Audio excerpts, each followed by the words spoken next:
kebetulan yang sebelah ini katanya dukun, konsultannya dukun juga, musuhnya dia banyak, apalagi saya gitu ya.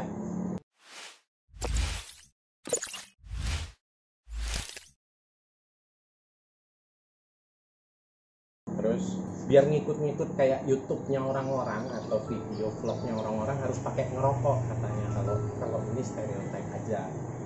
Jadi kalau yang kayak kemarin itu banyak yang katanya ngebongkar praktek perdukunan kayak ilmu-ilmu kebal itu. Sebenarnya ilmu kebal ada apa enggak? Sejujurnya nggak ada. Terus Ya semua itu sebenarnya pengkondisian. Lebih jelasnya ya situasi dan pengkondisian ya untuk sebenarnya itu memicu endorfin seseorang ya, kepercayaan dirinya itu supaya muncul ya, akhirnya dibekali dengan jimat, asma ataupun jambi-jambi. Jadi sebenarnya hanya untuk memicu endorfin supaya muncul dari dalam dirinya. Jadi sebenarnya kalaupun ada cuma ya kebetulan aja ya. Ya sebuah keberuntungan dan kebetulan. Terus biasanya yang kayak gitu modelnya pakai sugesti nggak sih, Dek? Sugesti wajib ya, yang namanya kita perlu membangun sebuah storytelling, sebuah cerita yang kita agungkan dan kita anggap suatu kebenaran di masyarakat. Nah, tapi kebanyakan orang kok masih percaya sama itu.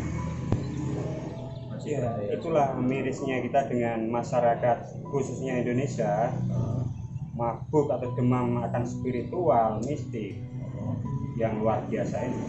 Ini sebuah peluang mungkin bagi kawan-kawan kita yang bermain di bidang itu. Dan terus piye? Ya kalau kayak gini itu demo ngono iki piye ya apa lagi? Ya apa iki? Lah, kan katanya ada kebal, ya kan? Ini bisa buat motong ya toh. Sebenarnya kayak gini gimmick gak sih? Tingkat ini ya, kalau kita bilang hukum fisika ya, tentang tekanan. Lebih ini kita berikan ke sebenarnya semuanya teknik. Jadi ini tajam, cuma yang penting itu adalah tidak ditekan. Jadi cuma nempel aja. Nah, ini cuma nempel aja. Sebenarnya semua kan kinerja fisika. Jadi ini bisa buat motong begini, bisa. Buat motong begini bisa. Pakai cutter, pakai silet bisa. Yang penting jangan ditekan. Ya kalau ini kan nggak ditekan nih ya. Ini nggak ditekan ya. Nggak ditekan ya. Ininya tumpul bos, yang tajam yang ini. Itu gimmicknya ya, ya semua kan pengkondisian tadi. Tapi yang memegang peranan sebenarnya storytellingnya nih, dongeng atau ceritanya ini tadi, mantranya. Iya. Harus terserah mau dibilang apa, sebenarnya ya kepiawaian seseorang dalam membangun sebuah storytelling, sebuah cerita, sebuah dongeng, itulah rohnya. Nah ini kan di ujung saya bilang nggak tajam kan, tapi ini harus ditekan tuh kan bisa. Nah kalau yang belakang ini itu tajam.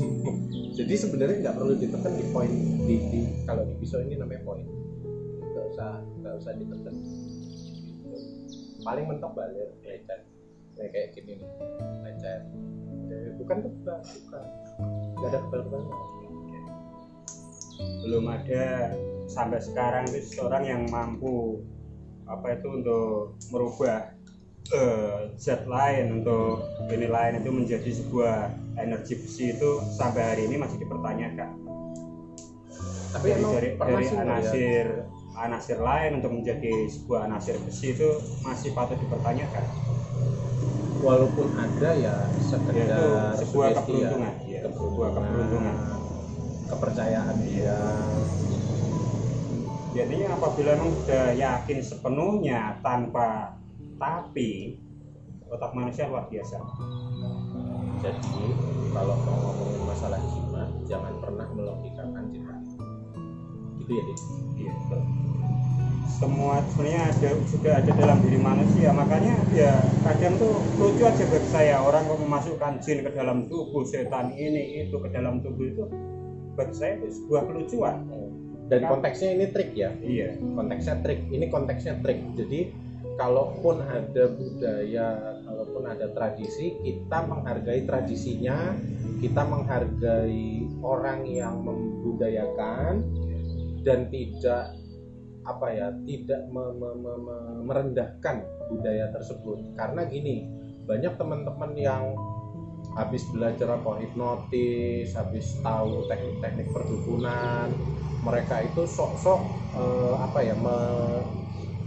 menghancurkan tradisi, malah kurang ajar gitu terhadap tradisi. Nah itu yang kurang saya suka juga gitu. Padahal tradisi itu indah, tradisi itu sangat bagus. Ada pesan-pesan moral luar biasa sebenarnya yang disampaikan lewat sebuah tradisi, pertunjukan itu sebuah pesan moral sebenarnya.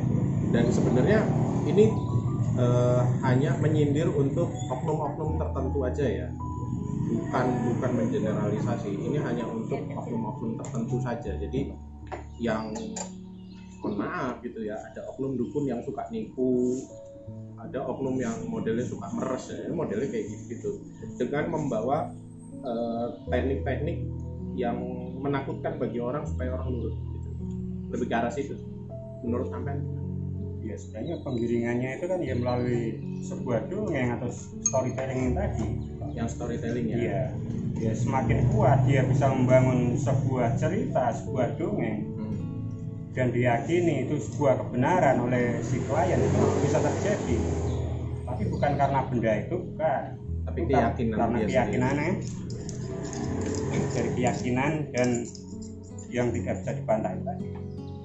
Oke. Itulah uniknya itu. Uniknya pikiran manusia itu hebat. Jadi jamaah yang pura-pura puasa, marilah berbuka puasa